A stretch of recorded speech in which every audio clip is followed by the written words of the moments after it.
The girl with the healing hands, how she saved the village. When a deadly disease swept through her village, not even the king's best healers could stop it. But one girl, Adana, entered the forbidden forest, guided only by a dream and her bare hands. She returned with a cure no one had ever seen before. Where did this power come from? Was it the herbs, the forest, or something ancient passed through generations? This is the true story of how knowledge of the land, and one girl's courage, saved an entire people. It started with a single cough. Then came the fever. By nightfall, 5 children were sick. By morning, 10 more. No one knew where the disease came from. The wells were checked, the rivers questioned. Some said it was the gods. Others whispered of a curse. The village herbalist tried every leaf, every root, every prayer. Nothing worked. Even the high priest went silent. Then, the king's youngest wife, the one he loved most, collapsed. That's when Adana stepped forward. A 17-year-old girl.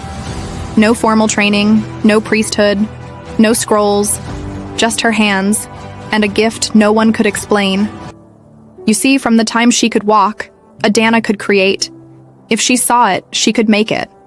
Her hands were guided by something deeper. Call it instinct, call it spirit, call it divine. But could that gift heal a dying village? With her father burning with fever and the village falling apart, Adana did what no one dared. She crossed into the forbidden forest. The elders spoke of spirits there, whispers in the trees, eyes in the dark. But Adana, she heard something else. A voice, a whisper in her dreams. The answers you seek are in the wild. But beware, some things are not meant to be found. At dawn, with only a woven satchel and her courage, she slipped past the village guards and disappeared into the mist. Deeper and deeper she walked.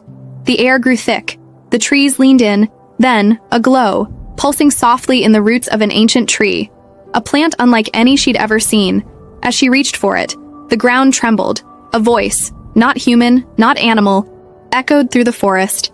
You should not be here, Adana. But she took it anyway. The moment Adana stepped beneath the forest canopy, the world changed. The sunlight dimmed, swallowed by layers of tangled branches. The air smelled of damp earth and wild herbs. Every step she took, the ground seemed to breathe beneath her feet, soft, alive, and ancient. She heard no birds, no insects, only the faint rustle of unseen things. And then, the whispers started. Not from behind her, not from ahead. Inside her mind. She walks where the brave fear to tread. Blood has not touched this soil in 100 moons. She carries the fire. Adana paused. Her heart thudded against her ribs, but she pressed on, whispering prayers under her breath. Her fingers grazed the leaves as she passed, and she could feel them responding, curling toward her like they recognized her touch. Then she heard it. The dripping. Water. Steady, rhythmic, like a heartbeat.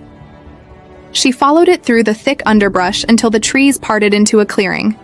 There, nestled between the roots of a tree older than memory, was the plant. It glowed softly, blue-green, like moonlight trapped in a bottle. Its petals moved in slow motion, as if breathing. Around it, the air shimmered with energy. Adana reached for it.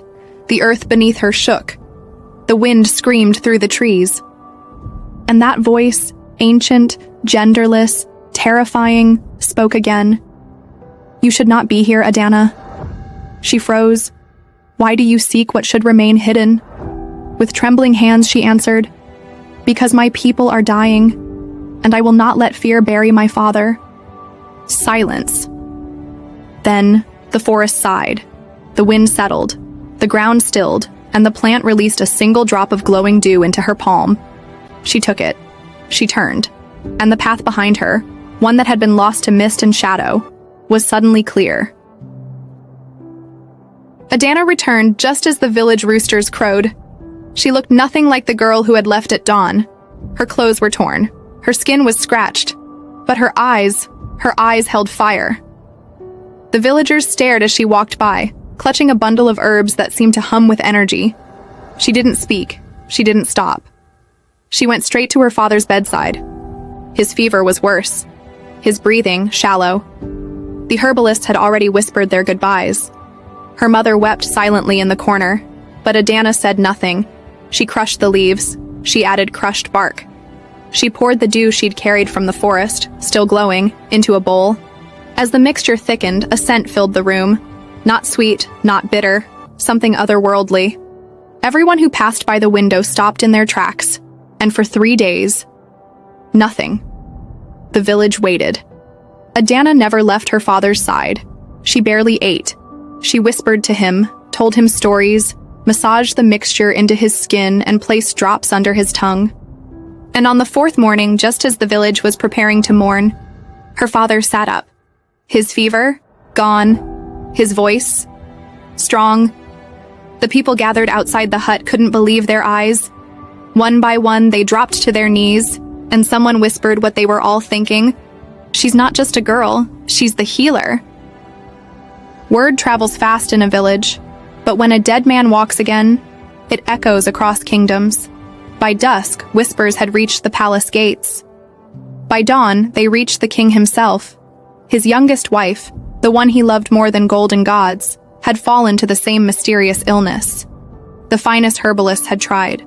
The high priest had chanted for hours. The court physicians had done everything. And still, she faded. In the throne room, the king paced like a trapped lion. Then came a voice from behind. "There is one more healer, my king, but she is just a girl." The king froze. "Bring her." Cue the palace gates opening for the first time to Adana. She arrived not in royal robes, but in her simple village wrapper. No crown, no jewelry, just the faint scent of forest dew and crushed leaves on her skin. The palace servants sneered. The priests rolled their eyes. The prince looked confused. But the queen, his beloved, was fading. Adana walked into the royal chamber like she'd been there her whole life. She looked at the queen, then back at the king, and said calmly, "I will do what I can. But remember, it is the Creator who heals. I only treat." The room went silent, and for 7 days, she worked. She recreated the remedy. She sang to the herbs as she ground them. She whispered prayers taught only by the wind. She fed the queen in sips, stayed up through the night, and wrapped her in leaves no one had ever seen before. On the 7th morning, the doors creaked open, and the queen walked out, alive, glowing, laughing. The king fell to his knees. "All my riches, all my wisdom, and still I failed.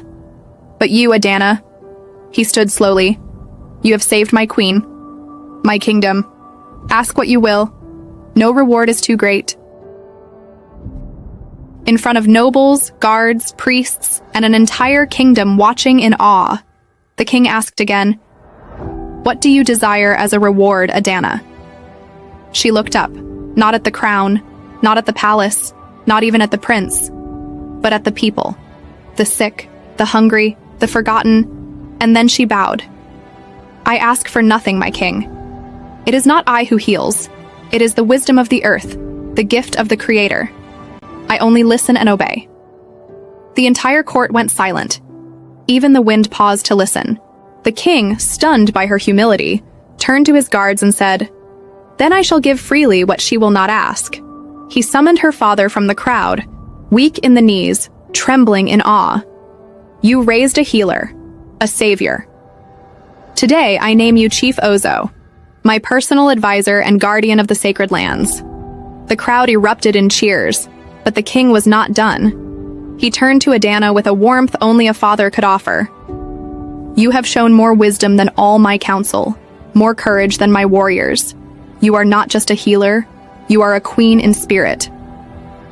He beckoned his son, the crown prince, to step forward. "From this day, Adana shall be betrothed to my son. She will sit beside him and one day rule beside him, not as a trophy, but as the people's princess." The village exploded in joy. Drums beat louder than ever. Flowers rained from balconies. Even the trees seemed to sway in celebration. And Adana, once just a quiet girl with clever hands, was now Adana the healer, princess of the people. But this was only the beginning.